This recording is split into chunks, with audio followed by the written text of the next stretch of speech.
Welcome to the Rim Break Rodeo. We hope this video helps. You start by preparing the proton steam so it performs reliably.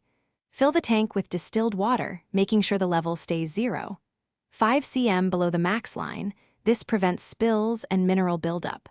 Once the tank is secure, place the steamer on a heat-resistant surface and plug into a grounded outlet to avoid shocks.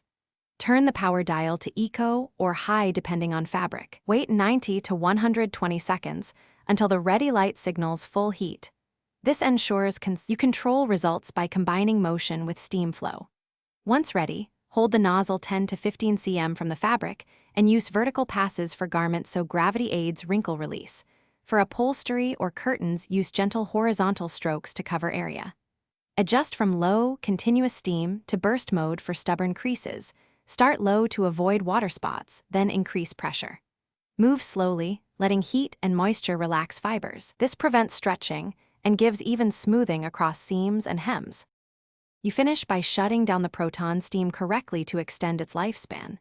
Turn off power, empty the tank, and run a short purge cycle to clear remaining water, then wipe the nozzle and let it cool for 10 minutes before storing.